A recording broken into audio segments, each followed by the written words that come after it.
बिस्मिल्लाहिर्रहमानिर्रहीम। अस्सलाम वालेकुम। ये जहाँ पे मैं मौजूद हूँ ये पास्को सोसाइटी है जो बिल्कुल मेन कनाल के ऊपर है। ये जो मेन स्ट्रीट आप देख रहे हैं ये पास्को की मेन स्ट्रीट है।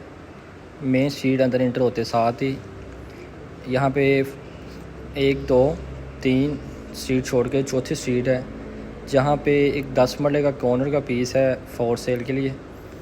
स्ट्रीट नंबर 10 है। अदरवाइज़ यहाँ पे जो मेन स्ट्रीट है स्ट्रीट नंबर 4 बन रही है। आए आपको एक्चुअल प्लाट की लोकेशन दिखाते हैं।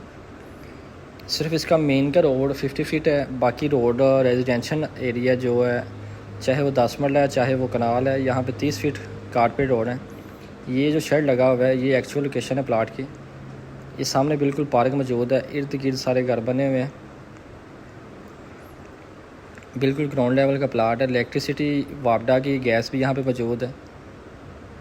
अंडरग्राउंड वायरिंग नहीं है इलेक्ट्रिसिटी की, ओपन वायरिंग है। इस प्लाट की डिमांड ओनर जो है ना 3 करोड़ रुपये फाइनल कहते हैं। माइनर से 0% पता नहीं आप निगोशिएशन करते हैं नहीं करते, लेकिन कह रहे हैं कि इसकी ऑफ़र लगवाई थी, लेकिन इससे कम प्लॉट्स ये नहीं अवेल करते। तो ये एग्जैक्ट लोकेशन है प्लाट की।